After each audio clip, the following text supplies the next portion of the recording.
Ada dua agenda ya hari ini ya. Yang pertama Doktif melaporkan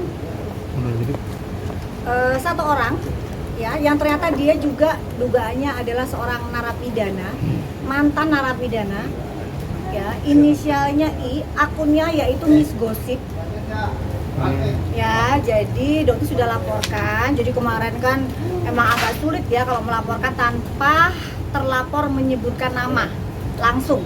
Alhamdulillah saudara Intan ini terpancing dan akhirnya dia mengucapkan nama Doktif dengan terang benderang sehingga mudah sekali untuk melaporkan si I ini. Oke? Nah, laporannya itu pasalnya intinya pasal tentang fitnah dan pencemaran nama baik. Jadi ancaman pidananya itu di 4 tahun. Ya. Dan yang paling Doktif senang akan ada penyitaan akun dia juga. Dan mungkin Doktif minta dilakukan segera. Karena untuk manusia-manusia seperti ini, Doktif kerjaannya Doktif nggak tahu, mungkin kalau kerjaannya buzzer sudah cukup ya. Doktif ingatkan, sudah stop memfitnah Doktif. Kenapa? Karena semua itu tidak akan pernah bisa kalian buktikan.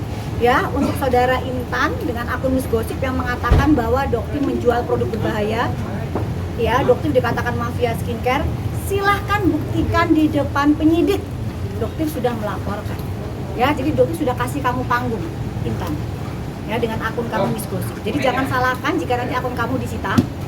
Karena Doktif yakin 1000% tidak akan pernah bisa kamu buktikan. Itu hanya briefing yang kamu dapat dari seseorang yang Doktif sudah tahu siapa orangnya. Ya, jadi nanti silahkan berbicara di depan penyidik. Jangan mangkir seperti yang dilakukan oleh saudara FS alias Nepos. Udah 2 kali panggilan dan mangkir. Ya, ternyata kemarin setelah dilakukan wawancara juga interview oleh wartawan, dia bilang, saya kan hanya menanyakan. Nah, itu ngelesnya luar biasa ya. Untuk FS alias Nepos ditunggu kehadirannya atau nanti mungkin dengan panggilan setelah naik sidik. Nanti akan ada banyak kejutan di bulan April. Ya, jadi semua yang memfitnah Doktif kasih panggung. Sudah Doktif laporkan, termasuk saudara Intan dengan akunnya yaitu Miss Gossip. Oke? Berarti kurang lebih ingin menjatuhkan Doktif. Betul, intinya ingin menjatuhkan Doktif. Jadi memang tuh mereka dibayar semua, ini dugaannya dibayar satu persatu ya, untuk memang di briefing menjatuhkan Doktif. Dibilang Doktif menjual produk yang berbahaya, dibilang Doktif ini mafia, Doktif ini anak buah seseorang, Doktif ini memiliki bos, Doktif ini bos atas dirinya Doktif sendiri, tidak ada yang bisa ya menyuruh-nyuruh Doktif. Siapapun sampai detik ini tidak ada yang bisa membuktikan. Bahkan saudara Nepos pun tidak bisa membuktikan itu. Ya, jadi tidak ada. Kalaupun ada silahkan dilaporkan. Jangan cuma modal bacot-bacot doang di medsos. Ya, jangan seperti Doktif dong, datang kamu menyebutkan nama, Doktif laporkan. Seperti itu. Itu agenda yang pertama. Yang kedua, pelaporan Doktif juga atas tersangka DRL sudah naik sidik di Polres Jakarta Selatan. Ya, jadi mungkin setelah Lebaran atau kemungkinan awal April, saudara tersangka DRL akan dilakukan pemeriksaan oleh Polres Jakarta Selatan. Ya, Doktif berharap pemeriksaannya dilakukan di Diskrimsus Polda Metro Jaya. Jadi kita akan lihat apakah memungkinkan kita melihat saudara tersangka DRL dikeluarkan dari tahti dengan menggunakan baju oranye dan diborgol jalan kaki menuju Dirkrimsus Polda Metro Jaya. Karena saat itu akan tiba.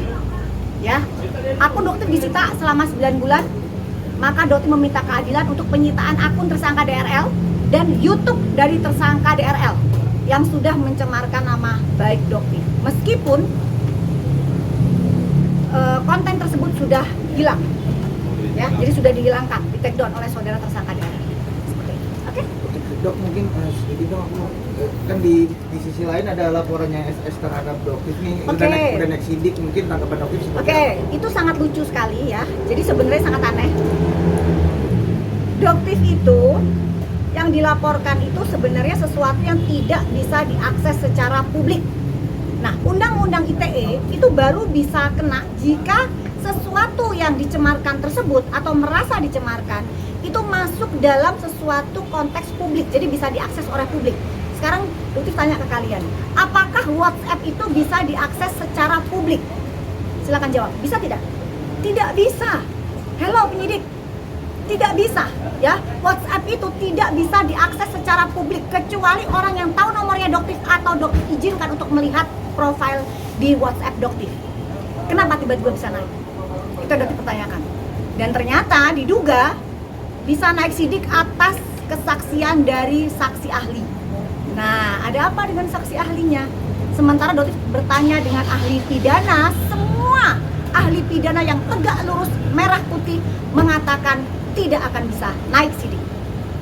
Ya, jadi siap-siap karena Dotif juga akan kemungkinan melaporkan ke Propam atau ke Bitkom atau ke Mabes Polri jika ada dugaan penyidik yang bermain-main dengan kasus ini.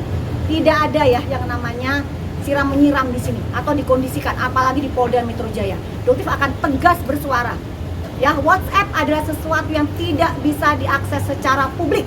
Berbeda dengan kelakuan SS yang menyebarkan nomor Dotif di story Instagram dari SS. Itu sangat jauh berbeda. Ya. Jadi untuk Pak Anus silakan belajar lagi, dan sampai detik ini Dotif tidak mendapatkan SPDP dari Polda Metro Jaya. Tidak ada. Jadi Dotif menganggap naik sidik itu adalah berita yang hoax. Ya, karena tidak ada surat apapun dari Polda Metro Jaya, apalagi surat panggilan. Dan juga yang perlu ditekankan kepada masyarakat Indonesia, WhatsApp adalah nomor pribadi. Jadi WhatsApp itu tidak bisa kalian beralasan surat tidak diberikan kepada Dotif karena itu adalah akun. Sejak kapan WhatsApp jadi suatu akun? WhatsApp itu nomor pribadi Dotif. Ya, jadi jangan ngadi-ngadi, jangan ada dikondisikan di sini. Dotif akan terus bersuara. Ya, dan Dotif yakin Polda Metro Jaya ini mungkin hanya oknum yang bermain. Tetapi Dotif yakin Pak Kapolda, Pak Asep, Dir Cyber insya Allah akan sertijab Pak Bagus, tegak lurus merah putih. Seperti itu. Dotif mencurigai ada permainan juga dok terhadap kasus. Dotif curigai ada sesuatu, betul. Jadi ada sesuatu yang dikondisikan di sini karena seharusnya tidak bisa naik sidik. Silakan bertanya kepada ahli pidana. Mungkin di sini juga ada informasinya kepada teman-teman jurnalis jika bisa ketemu dengan ahli pidana. Ya, apakah bisa WhatsApp itu diakses oleh umum, publik?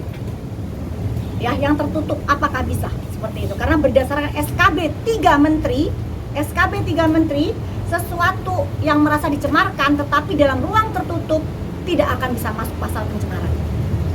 Oke ya, jadi silakan ditanya. Berarti sampai saat ini belum ada pemanggilan Tidak ada surat apapun, tidak ada. Jadi Doti berharap setelah ada suara ini, kemungkinan nanti penyidik akan langsung memeriksa, terutama Propam, dan akan langsung digugurkan untuk naik sidiknya. Seperti itu, karena diduga ada permainan di situ. Artinya akan membawa kasus ini ke Propam ya berarti? Jika Doti sudah menyurati, mungkin kalau ini naik mungkin nggak akan jadi ya, mungkin akan gugur dengan sendirinya. Karena kan memang prinsipnya Doti no viral no justice. Ya, jadi kita tegak lurus aja seperti itu. Kan pihak sebelah sempat ini juga respon dan dia juga sudah menunjukkan surat kalau ini sudah naik sidik. Mungkin apakah memang ini adalah hoax seperti dokter bilang atau memang mungkin dokter belum mendapatkan surat itu bagaimana? Tidak tahu, mungkin ditanyakan tidak sampai detik ini dokter tidak mendapatkan surat apapun. Jadi mungkin masih dalam pemeriksaan. Karena kalau dalam pemeriksaan ternyata ditemukan lagi kejanggalan ya mungkin akan gugur. Jadi mungkin belum disampaikan ke dokter karena masih dalam pemeriksaan. Ya, jadi juga pihak Polda Metro Jaya, tolonglah di sini tegak lurus. Ini kasusnya SS aja, persekusi aja nggak jalan-jalan sampai sekarang. Ya, keadilannya di mana buat Doktif? Persekusi dilihat jutaan masyarakat Indonesia kok sampai sekarang belum jalan-jalan, ada apa? Sementara laporannya SS yang Doktif memasang di WhatsApp tiba-tiba naik. WhatsApp itu pribadi, ya itu tidak bisa diakses oleh publik. Sejak kapan WhatsApp jadi sebuah akun? Gitu loh. Ini gimana sih penyidik ini sebenarnya?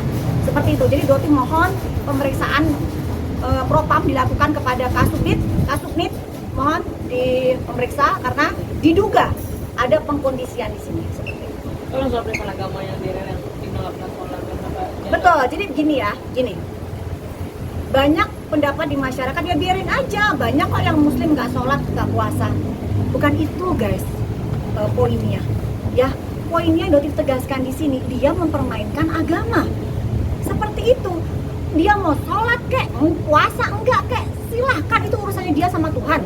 Tapi ngapain dia pindah ke agama Islam, tapi tidak pernah menjalankan kewajiban itu? Kan mana ada dia tertariknya dari Islam itu apa? Tertariknya dia untuk mu'alaf itu apa? Ya dugaannya Doktif ya untuk menarik simpati, untuk membohongi kalian semua. Dan sekarang strateginya yang dilakukan, dia akan meminta istrinya untuk berpura-pura menjadi mu'alaf. Ya itu dari pernyataan Kohani sendiri. Jadi meminta tolong kepada Kohani, bisa nggak kalau istri saya ya pura-pura menjadi mu'alaf juga. Layak nggak sih seperti itu? ditanyakan kepada saudara DRE, Anda kan penganut Buddha yang taat, mau kan digitukan permintaan suami untuk menyelamatkan aset-aset suaminya, untuk menyelamatkan nama baik suami kamu. Kamu sendiri juga harus menghadapi masalah sendiri. TPPU pasal 55, kamu menjual produk yang berbahaya. Semua bukti sudah dokter serahkan di Polda Metro Jaya. Sedangkan bukti-bukti itu ada di tangan penyidik saat ini dan lagi dilakukan pemeriksaan lebih lanjut. Kemungkinan akan ada penetapan tersangka baru ya untuk pasal 55 dan TPPU. Jadi jangan lagi ada drama-drama mualaf baru. Kita sudah muak untuk diberikan tontonan seperti itu. Tidak, karena pendetanya sendiri tidak mau bersaksi. Ya, jadi memang agak sulit.